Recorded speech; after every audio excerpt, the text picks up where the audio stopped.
Welcome into another episode of the Snap Fantasy Football Podcast. Now, things look a little bit different today. Landon and I are joined by two of our favorite guys in the industry, partners of our channel, Johnny Gametime Hicks and Big Travy from the Fantasy Whisperers. Boys, good to have you. What up? Guys, how's it going? Going well, man. Great.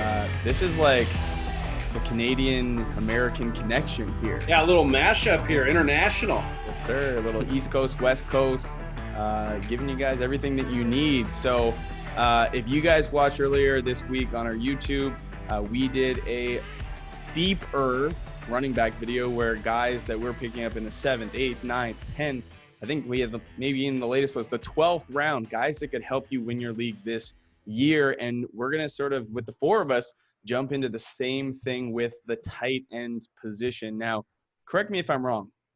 The tight end position seems deeper than it ever has this year over the previous years. Am I wrong in saying that, or is that actually the case?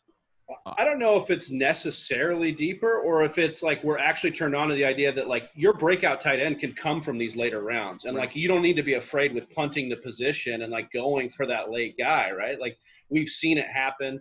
You know, Kittle kind of came from nowhere and then we liked him. Like there's these other guys that have come up. And I think, you know, we're just – look, sometimes this position can be such a dumpster fire. It's nice to just like punt it in a draft, get your value elsewhere, and just take your shot at a couple guys deeper.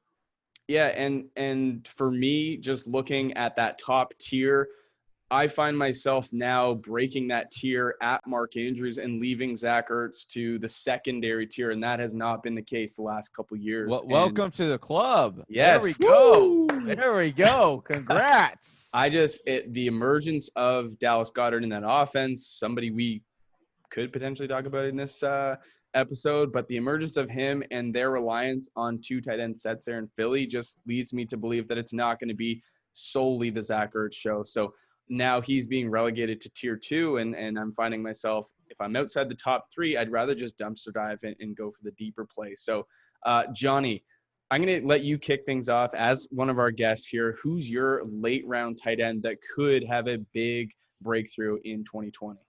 So the guy that I'm about to tell you guys about today is going super late in drafts. Some people might not have even heard his name before, but that's okay because after today's episode, you will want to draft him on each and every single one of your teams, and that is tight end Jonnu Smith for the Tennessee Titans. Listen, I understand we have A.J. Brown, super hype train this summer, and then you've got, you know, a bunch of wide receivers that have, you know, frankly disappointed. And then you've got the quarterback, Ryan Tannehill, who a lot of people don't truly believe in, don't truly trust, and say, I don't know if I can trust in this offense because they don't pass a lot. I know they're going to run through Derrick Henry, so I don't think I want that tight end. And I'd say on the contrary, you might want to look at what Ryan Tannehill likes to do as a quarterback. And if you look back to his days in Miami, he had a number 1 tight end in Charles Clay. And during 2 monster seasons for Charles Clay and Ryan Tannehill, when he was actually healthy the whole time, Charles Clay had 102 targets in 2013 and 85 targets in 2014. And then you see what Jonnu Smith did last year when Ryan Tannehill came in and took over. He had big upside weeks. You're looking at week 7, had 3 targets for 64 yards. Week 8, 6 targets for 78 yards and a touchdown. And then he closed off the season really, really nicely on a nice run, which is interesting. We were talking about this before the show, right? About these tight ends going on late rounds and how could that affect, you know, their draft capital going into the next season. But guess what, guys? No one's talking about Jonnu Smith and what he did at the end of last season. He went on weeks 14, 15, and 16. He either had 60 yards or more, or he had a touchdown in one of those games. So shows the upside that he can have. I think with the rapport with Ryan Tannehill and dating back to Miami days, he uses the tight end position. I think Jonnu Smith is as good as any to go for in the later rounds. Johnny, I think you're totally on point with the Jonnu Smith love. I like these offenses that have limited targets. It's tough when you go with a offense like the Panthers, for example. We love Ian Thomas, but there's so many targets out there. And we know Christian McCaffrey and DJ Moore are going to hog those targets. It's not like that. Exactly. The ghost of Corey Davis will still be haunting there in Tennessee. Don't bring that name up on this podcast. but Jonnu Smith is that big-bodied receiver. I think he's going to be a good safety blanket for Ryan Tannehill. And I want the only hesitancy I have, I guess, is that he's a good blocker too. He's a big boy, athletic boy. And as long as they get him out on routes, that's where we want him. We want him running 20 routes a game, not standing back and blocking for Derrick Henry. Yeah, I think the only thing I would actually just add there is that I think that this team it's a little bit of fool's gold with Tennessee, right? This team lived on high efficiency. And so you're trying to say, like, can they do that again? Can they just score touchdowns on like 70% of their drives? Like, that's unheard of, right?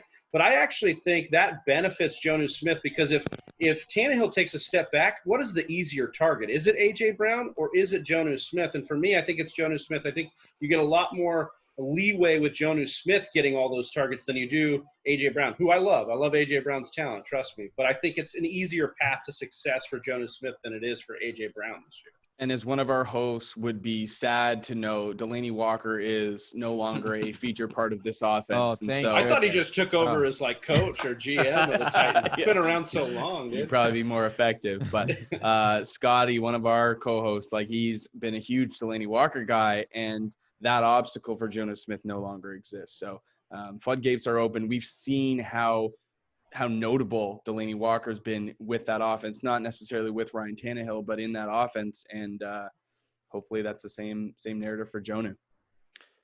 So I'm going to kick it off next with my guy from Detroit, TJ Hockenson. The Detroit Lions do not want to go repeat here and have a bust of Eric Ebron. They spent a first-round pick on TJ. He's extremely athletic, 250-pound guy.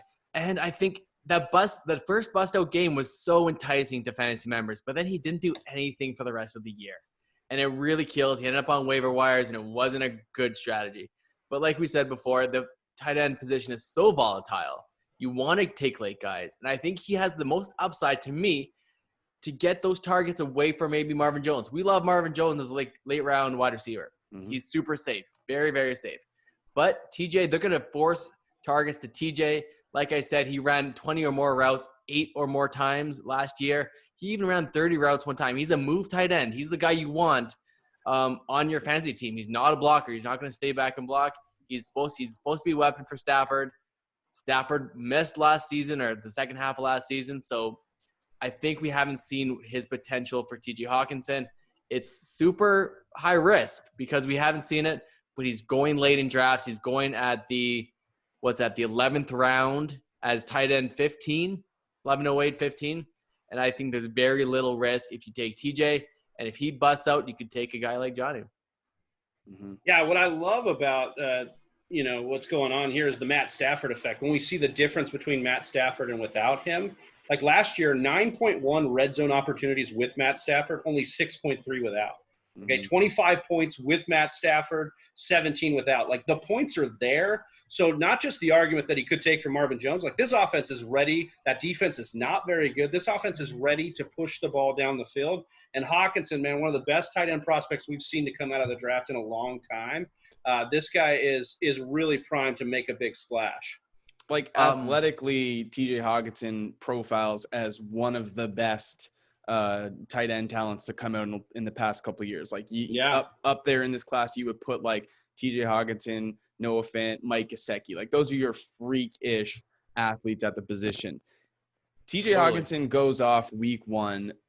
Everyone runs to the waiver wire, spends unlimited fab on him, thinking maybe we're getting the next George Kittle, and then it's nothing but deflation the rest of the season. Had that happened in reverse, TJ Hockenson takes a little bit of time to get going, and then at the end pops off in those playoff weeks. Where are we valuing TJ Hockenson in comparison? Is it round 8, round 7? Is he going up there with the Evan Ingrams and guys of that tier, or? Well, I would be absolutely upset and throwing a tantrum if he was going above Jonnu Smith right now, because like I said, Jonnu Smith just popped off and nobody's saying anything. Right. But because it's TJ Hockenson, then all of a sudden it carries weight. I do think that it does. Like you said, his name will carry weight, and it would affect where his draft capital is. People love the upside of, a high drafted tight end, right? We have to remember that. That's what we have to fall back on, is that his draft capital is what makes him so significant. And I also want to add to the point, you want to invest in tight ends in this kind of system because they do have a greater potential to be the George Kittles that break out, because they only have 2 dominant wide receivers. So when they go to like these or they want to run 3 routes, who becomes that third option? Well, it's the tight end. It becomes that option. And if that tight end can catch and be a good blocker like Hockenson, he's going to stay on the field the vast majority of plays. Well, what do we like as fantasy football players? We like opportunity. Well, you get a lot more opportunity when you're on the field. So you can definitely see that there are a lot of there's a lot of evidence leading you to believe that, hey, Hockenson could be a breakout potential. Now, you talk about opportunity. Matt Stafford is a quarterback who in the past has thrown upper 600, low 700 passing attempts. The volume is nothing that this guy's shy of. And who knows what the Detroit run game looks like. It's been abysmal for the last 20 years. Don't you get Here's the that? deal. Don't you Here's get the deal. on As Packer oh, fans, Mac, we wow. know what's going to happen with the Detroit Lions run right. game. It's going to be trash. It's going to be hot garbage. Right. It always is. So we can bank that. No One way. thing I will say before, according to strength of schedule, and I know it's still early in strength of schedule, whether you believe it or not, they have the 4th best tight end schedule, or tight end schedule for tight ends. You know what I mean? Yeah. There you go. It's enticing. It's enticing. There's weak opponents against tight ends, probably including those Green Bay Packers. Oh, shots fired. No, he's not wrong. Look, I think they're set up for a lot of shootouts. The one thing I will say, I just want to say to your listeners here, Lions OC, Darrell Bevel, did say that TJ Hockenson might not be quite 100%, and that was back in June 17th. He did go on to say that they're comfortable with his progress. They think he'll be fine, but just something to monitor. Don't go into drafts blindly and thinking, I just got to smash TJ Hockenson late in rounds. You've got to do your homework. But in the 11th round, come on.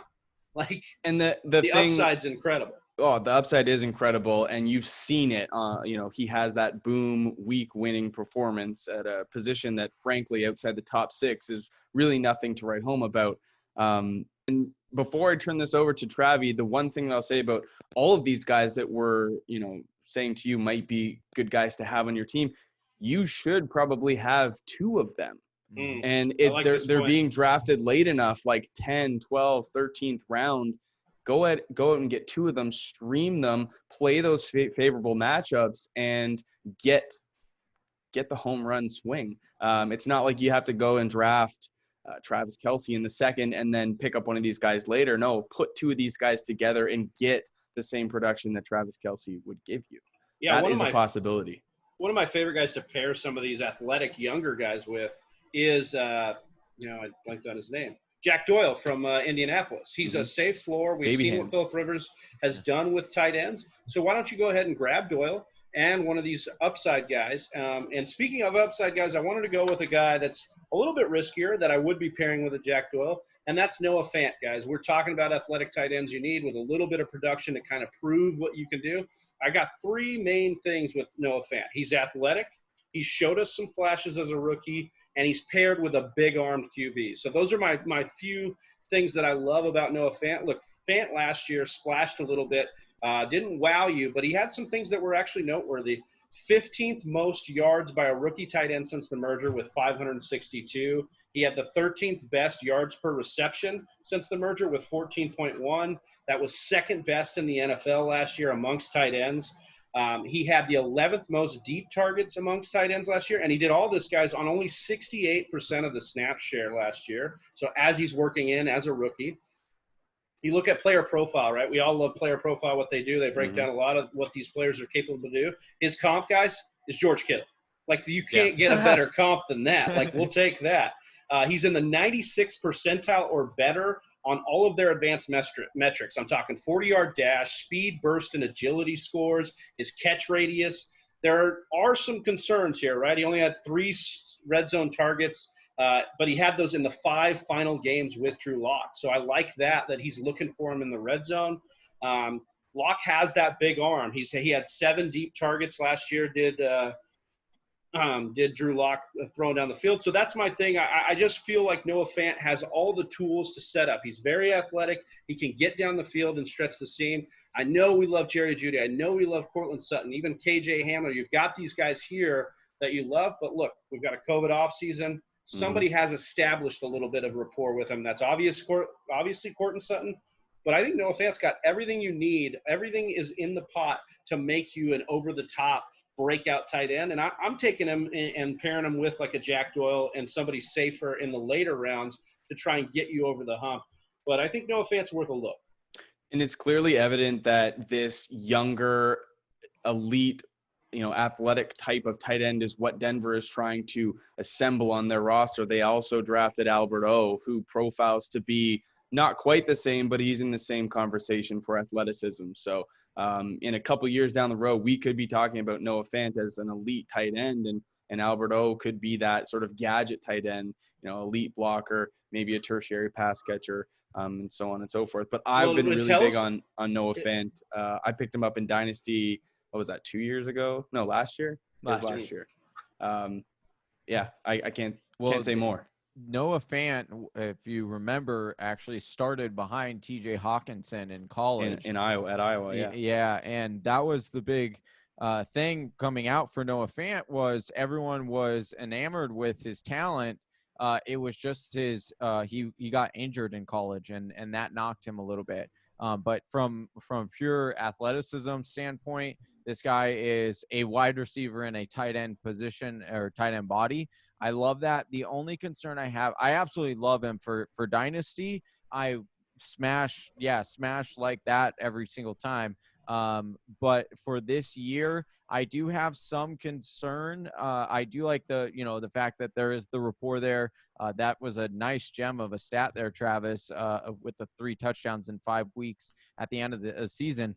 But when I'm looking at this relatively rookie-ish quarterback, and then I'm looking at all these weapons they've surrounded him with, I'm wondering if there's just going to be too much, for everyone to take a bite of that. I don't know if he'll be consistent enough this year, but I certainly love the idea of pairing him with a Jack Doyle and having that upside, because certainly I could say, like, if you watch him on tape, the upside is definitely there to be a top tight end for sure. Yeah, Johnny, you make a good point. And one thing I like to say, and I know Max heard this from me a lot of times, when there's a lot of weapons in an offense and there's a lot of competition for targets, I do believe that presents more opportunities for first downs and more opportunities for plays in that offense. So the fact that there's so much good players on their team, so many good players on their team, I think that could be better for the players around them. The player, and like the too many mouths argument, the cliche, I don't like to go on. I like to be, and obviously it's great if there's one guy. If there's Devontae Adams and he gets all the targets, that's obviously great. But on the other side, man, these guys are playmakers. Melvin Gordon's going to make first downs. Cortland Sutton's a stud. That'll give more chances for Noah Fant to catch these touchdowns. And I think red zone, that's where I'm looking at. I'm sorry. Apparently, Lando has never, ever seen 8 Mile. Have you not? Have it 1 Pac, 2 Pac, 3 Pac, 4 Pac, 3 Pac, 2 Pac, 1. Everyone's a Pac, you're Pac none. Like, that's a legit saying, dude. Like, come on now. This is real. I'm actually glad Lando brought that up, not to cut you off, Mac, but I think it was really great to bring up the fact that this is not the same Denver offense. They're going to roll out Pat Shurmur, who just pushed the Giants to the 8th most pass attempts last year. With Daniel freaking Jones. Yes. Which Daniel do not Jones talk shit on Danny Dimes. That's my boy. That's my boy. Yeah. Hey, yeah. Hey, but no, I just have to say that I think that Pat Shurmur is going to want to push the ball down the field. And who has Pat Shurmur made a top 5 tight end before? Evan Ingram. Mm-hmm. And so, like, these are 2 athletic tight ends. You could definitely see a situation. And Evan Ingram did that with a crowded wide receiver room at times. I mean, OBJ was on the team. So there are some things here working in the favor of this. The only thing I do I'm not a huge Drew Lock fan. He's got a live arm. He's just a little inconsistent for me, but it may Jay not Cutler matter 2.0. if they keep he's not that. But if they keep throwing down the field, it may not matter because all the attempts, like Lando was saying there. It's a good segue into what I was going to say. Like Landon and I, this came up on the podcast last week. We were talking about Drew Lock, Denver offense, how much they've invested in, the receiving options, Jerry Jeudy, Cortland Sutton, and KJ Hamler the last couple of years, as well as Fant, picking up Melvin Gordon. I was listening to Dynasty Nerds, Rich Dotson, and he was saying this whole situation feels very similar to when Andy Dalton joined the Bengals years ago in his earlier days, when he came in with Jeremy Hill, AJ Green, TJ Houshmandzadeh, Marvin Jones Jr. was on that team. Tyler Eifert was that, tight end one. And Andy Dalton was, he's been his whole career like a mediocre quarterback two, middle of the road guy. And he was a top 5 quarterback that year because he just had so many weapons. And did the Bengals do anything special? No, not really. Like they made the playoffs, lost first round. But for fantasy, Andy Dalton was great. And the same narrative could exist with Drew Lock. Like, he's a big boy. He's got a big arm. He's got all the weapons. Like, there's really no excuse for him not to be great. Too. Like, Red Dalton was tied to Hugh Jackson and Jay Gruden, both who pushed the ball down the field. Right. So, yeah, I think with Pat Shurmur, there's a lot of things playing in Lock and the Broncos' favor here to get the ball down the field, especially all those weapons. Yeah, it's an interesting comparison. I'll close things out here with a guy that he's no secret anymore. The hype train on this guy has been rolling out of the station for months, and it's Hayden Hurst. Now, Hayden Hurst has been the secondary option to Mark Andrews in Baltimore, and we saw what Mark Andrews became last year. And what's Mark Andrews going for right now? 3rd round, 4th round pick. Like, he's costing you the world. And we talked about him in the beginning of the show. He's in that upper echelon now, that first tier by most, not by all, but by most. And Hayden Hurst has now moved on to Atlanta. And we look at Atlanta and we say, okay, Matt Ryan over the course of his career has had a really good relationship with his tight end, right? Austin Hooper the last couple of years. I mean, Austin Hooper was on pace to blow out the tight end field last year had he not got injured. He still finished as the tight end 6, and he didn't play. I think it was like 5 or 6 games. So he was on a crazy pace. Had Tony Gonzalez. I don't know if you've heard of him. Pretty good at football. But Dirk Cutter's offense is also very tight end friendly over the course of his coordination career. So you put those two things together, and that's tons of opportunity. We also look at vacated targets. Hayden Hurst, I know his numbers from Baltimore aren't anything special, but again, he was in a run-first offense, like 100 more attempts than the second most run-heavy team, which is San Francisco. Ran the ball a lot, ran a lot of RPO with Lamar, and Hayden Hurst was second fiddle to Mark Andrews. Now we go, all right, what is Hayden Hurst potentially inheriting by joining the Falcons, who love to throw the ball? Matt Ryan is a 600-plus attempt quarterback each year. 90 targets is what is up for grabs for him. And if we look at 90 targets for the tight end position, last year that was best for 6th most. 2018, that'd be 7th, and 2017, 10th. So he's in a really good spot here, opportunity-wise, to have a bigger workload.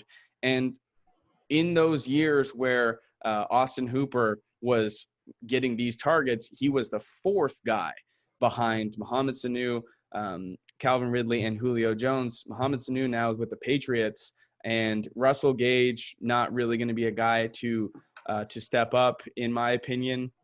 Todd Gurley could have some passing work, but there's some opt-out talk with Todd Gurley. We don't really know what the future looks like there either. So when you pair all these things together, I think opportunity, Matt Ryan's tendency to throw the ball a lot and target the tight end, and Dirk Cutter's tight end friendly offense, I think Hayden Hurst is a potential league winner at the tight end position, and he's only costing you a 9th, 10th round pick depending on your league.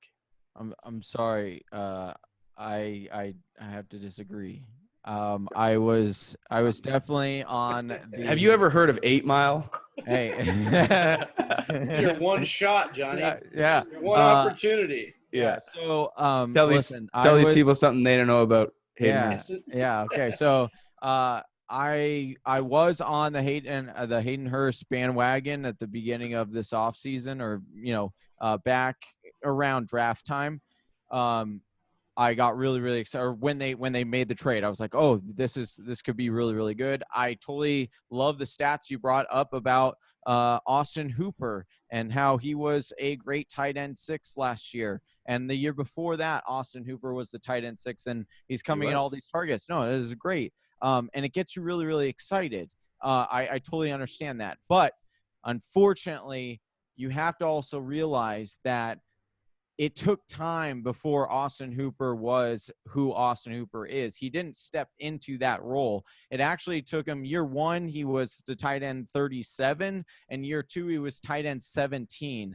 I think now what is happening now, I'm not saying that I don't think he'll come in and I think he's going to, be tight end 17. I don't think that. I just think what has happened now is he is now being drafted at his ceiling, and he now has to be that player that you are drafting him at, because he's coming off, I believe, as tight end 7, around there, tight end 8. And so now you're saying he has to match Austin Hooper's production that he had last year in order to return your value on the ADP. And that's where it breaks down for me. I would rather take some of these guys much later in pairs than go with Austin Hooper and hope that he's immediately what Austin Hooper was last year.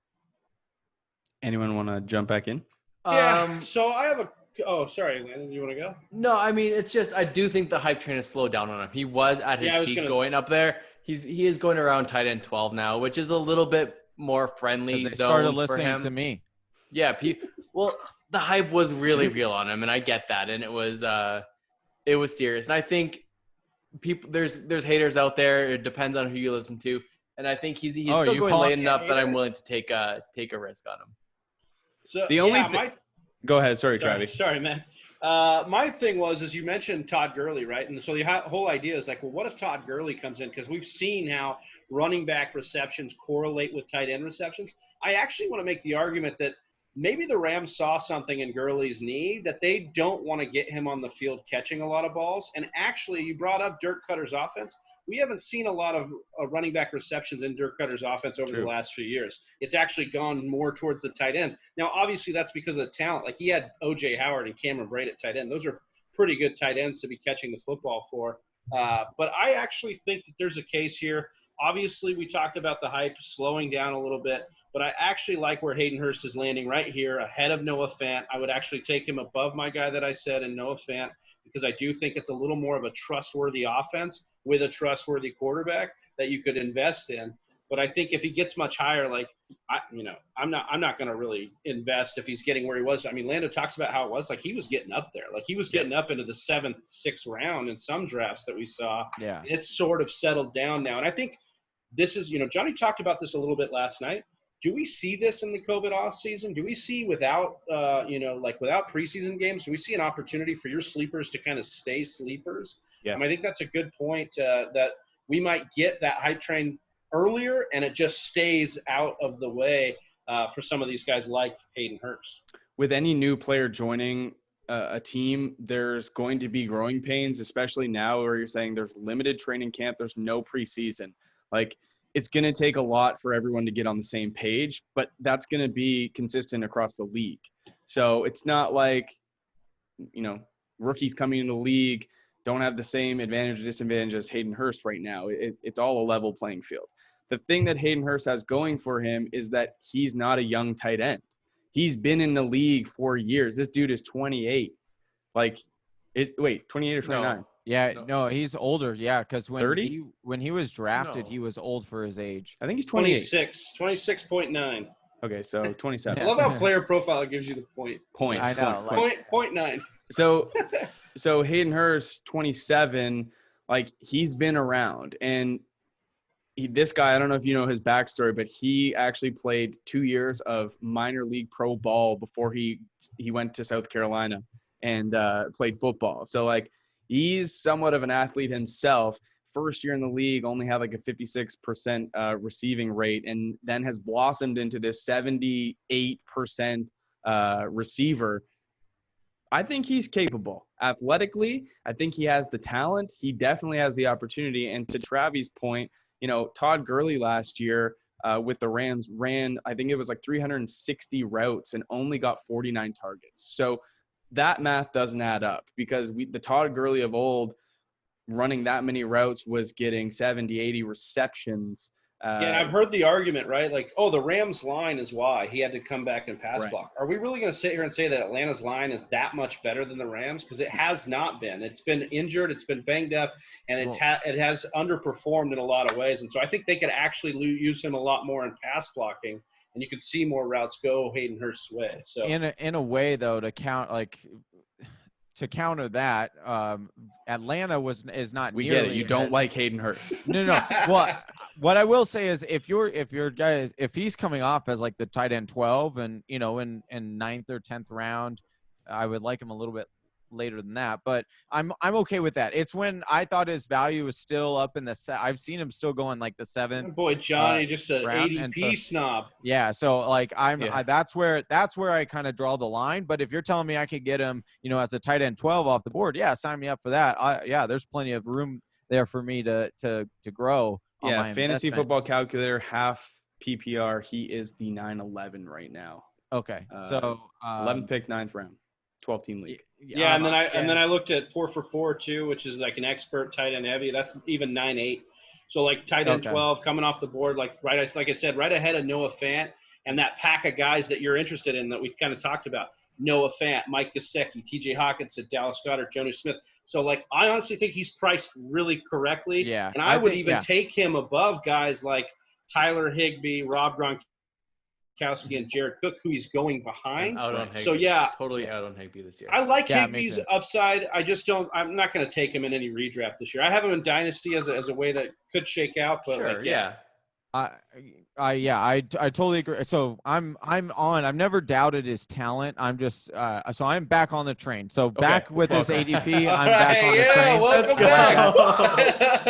train. I do want to say though. I do want to say with one respect to with this Todd Gurley situation, the way that I can't say that the coaching staff is going to look at it the same simply because LA was looking at an investment, because even then at the beginning of last season or even 6 weeks through, if you would have told any of us, oh, Todd Gurley's cut and won't be on the LA LA Rams next year, we would all be surprised. Mm-hmm. And so I think that's where where Atlanta now, they're only on a 1-year contract deal. So even if they use, and I hate to say this because it sounds like really bad, but if they just use him up and whatever, your knee explodes, it explodes. Mm-hmm. I only have you for a year. Then we know how good Todd Gurley is in the passing game. So I don't think he could be good in redraft leagues, no question. He could have a good season.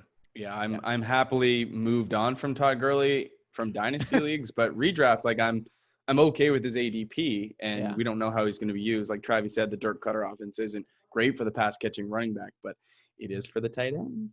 Yeah, I do like it. This was great. I wanted to ask, actually, you guys on Snap, if, we had Johnny come a little bit back around on Hayden Hurst, which I have to give Johnny credit. Beginning of the offseason was pounding the horn on him. So he's just coming back to his original take there. But I wanted to ask you guys if what we've been talking about, or whose guys you're warming on, maybe your honorable mention, or even a guy that we talked about tonight that maybe is coming back around for you. Landon kind of touched on Ian Thomas, and he was a consideration for me. I just look at Matt Rule, and did I have that right? Yeah. Rule? Yeah. Joe Brady? Yeah. Joe Brady and Matt Rule. Yeah, what he was able to do at LSU with the players he had, his offense is predicated on using the skill sets of the players that he does have and exploiting them. So, you look at the guys that were drafted from that team, and LSU was a force to be reckoned with. Didn't lose a game. Joe Burrow throws for 6,000 yards. It's ridiculous, right? 60 maybe touchdowns. One of the best college offenses. People aren't talking about this enough, but of all time. We're not talking about how good that offense really Undisputed. was. Clyde Edwards-Helaire, Justin Jefferson, Joe Burrow, all first-round picks. We won't even talk about the the other side of the ball. But left behind is Jamar Chase, who is going to be the number one wide receiver off the board next year. This offense was humming. And Thaddeus Moss was a piece of that offense. He did go undrafted, but was signed immediately by Washington. So, he did a really good job using his players to the best of his ability based on their skill sets. And I think that's going to be no different with what he does in Carolina. So there's a lot to work with, but I think Ian Thomas will be a piece of that puzzle. So I do like him in that system.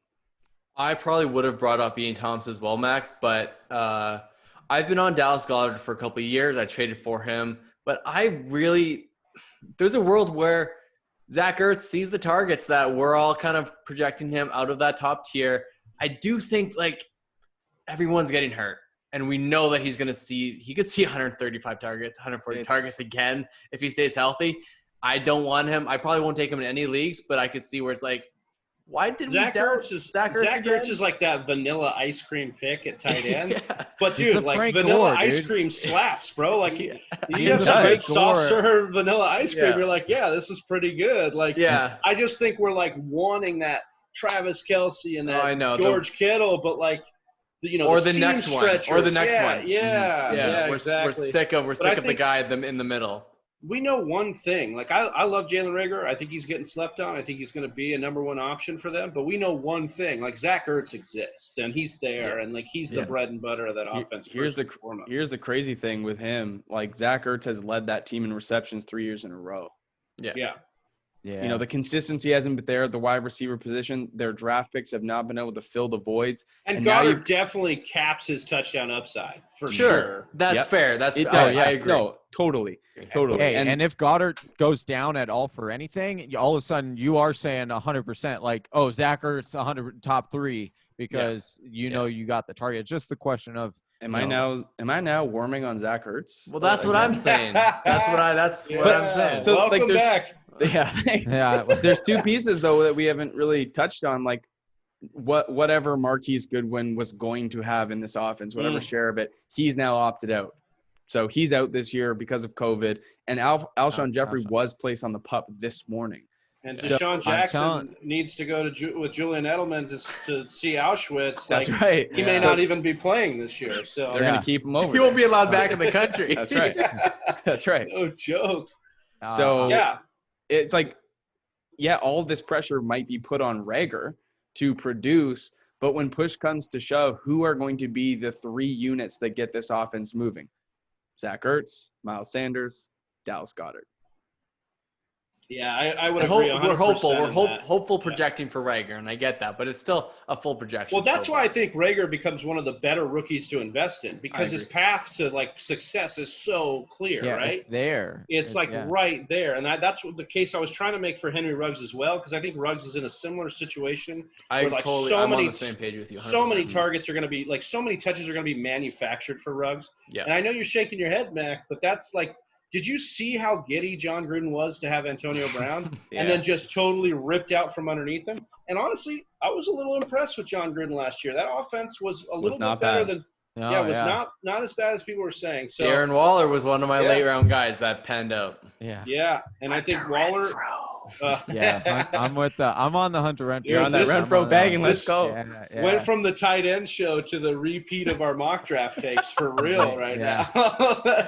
I do want to bring up one more name that I think should definitely be mentioned because, in fact, I probably like him more than all of these guys mentioned on this show. But I honestly thought Lando was going to take him because he takes him in all the mock drafts, and that's Mike Gesicki, tight end for Miami. Now, I understand Miami is a dumpster fire, and you don't former dumpster fire. A former dumpster fire. Yeah, excuse me. But it's still going to be. I do want to note that Mike Gesicki, this guy ran out of the slot 76% of the time last year. And so when you're wanting a tight end and you're talking about, that he's going to get targeted heavily, well, we always like wide receivers in the slot. So why wouldn't we want it? Why wouldn't we like it if our tight end is in the slot as well? So Gesicki, I think, is a guy that isn't really being talked about a lot because he was pretty up and down last year. He had some flashes of nice games, but he was really inconsistent. But with a rookie, if rookie Tua comes in, rookies like to go to their tight end, and Fitzmagic, man. I mean, who's the other guy to start the season off other than Parker who's going to catch the ball there? Like, you don't Probably know. Preston Williams. Yeah. But he's recovering from a torn ACL, so that's always a little bit slow coming back from that. So I'm wondering, who truly will be the second, passing option there, and I think it's Jasicki.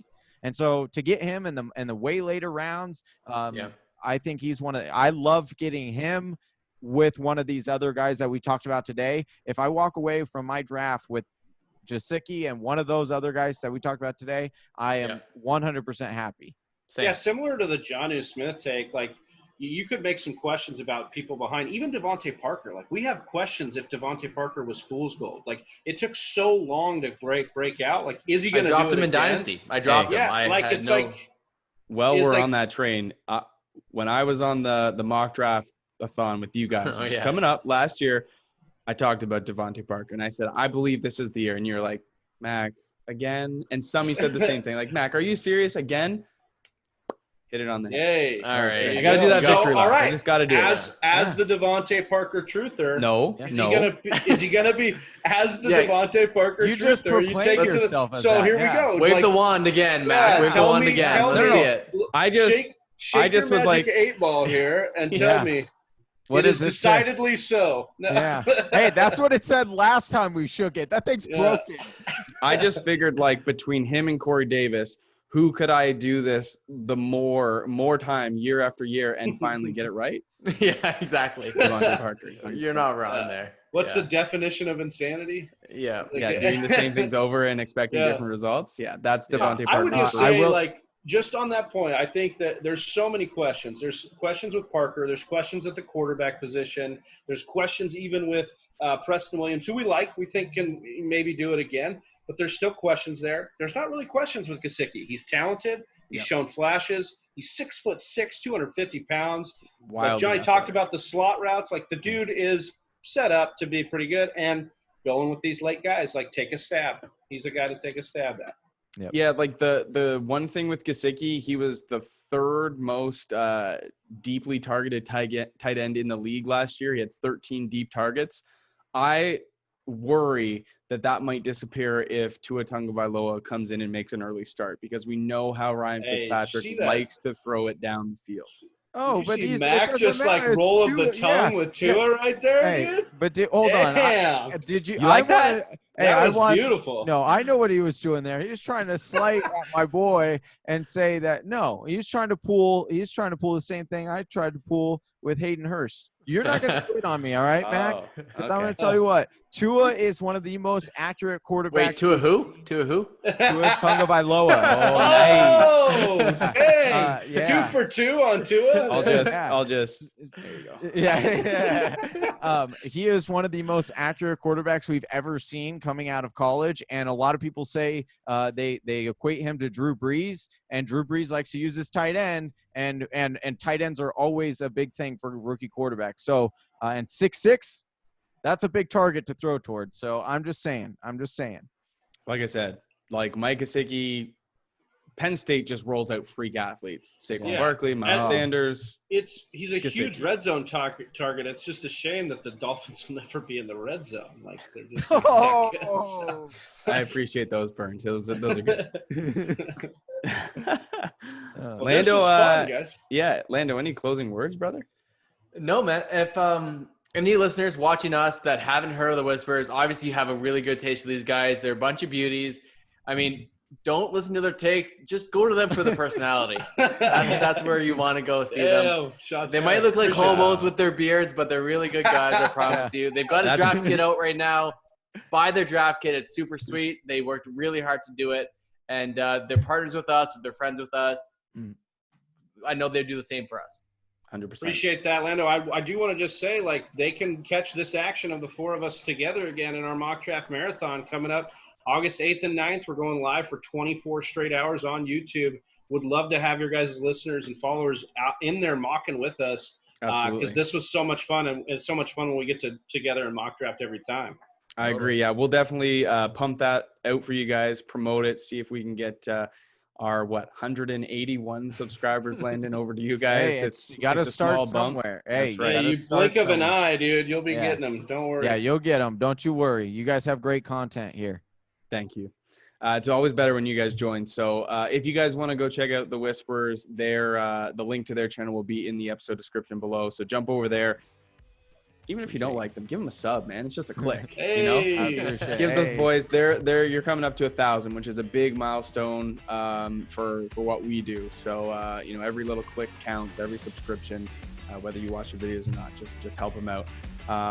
That's gonna kick it. So the next time you see the four of us together, we're gonna be over on their channel and maybe doing wide receivers, maybe quarterbacks for Johnny. Help him out with those late round QBs, finding the gold.